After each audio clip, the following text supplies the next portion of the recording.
तर आज आपण समीक्षा करणार आहोत चित्रपट संगीत मान तर काट्या काळजात घुसली याच धर्तीवर चित्रपट असेल की काय असं वाटत होतं, कारण की काट्या काळजात घुसलेले चित्रपटांचं जे संगीत आहे, जो मी चित्रपट पाहिला होता ना थिएटरमध्ये, इतका विलोभनीय असा चित्रपट होता की तसाच काय आहे का काय असं वाटत होतं. पण तसं काय या चित्रपटात गाण्यांची जुगलबंदी वगैरे तुम्हाला काय भेटणार नाही. फक्त एक संगीतात कसं भांडणं वगैरे नाही, म्हणजे वर्णन करत असतात, असा हा चित्रपट आहे. तर हा 2025चा सुबोध भावे दिग्दर्शित भारतीय मराठी भाषेतील महाकाव्य संगीतमय चित्रपट आहे. या चित्रपटात सुबोध भावे, सुमित राघवन आणि वैदेही परशुरामी मुख्य भूमिकेत असून निवेदिता सराफ, उपेंद्र लिमे, नीना कुलकर्णी आणि शैलेश दातार सहाय्यक भूमिकेत आहेत. तर म्हणल्याप्रमाणे चित्रपट गाण्यांच्या बाबतीत एवढा काय सरस नाहीये, गाणी कुठले लक्षात राहील असं तर काय नाही, फक्त संगीतमय असा हा चित्रपट आहे.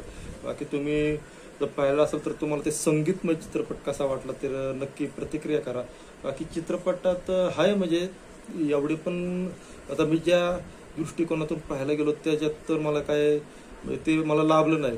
बाकी इतर काही सीन्स आहेत की तुम्हीच आता ते एक्सप्लेन करा.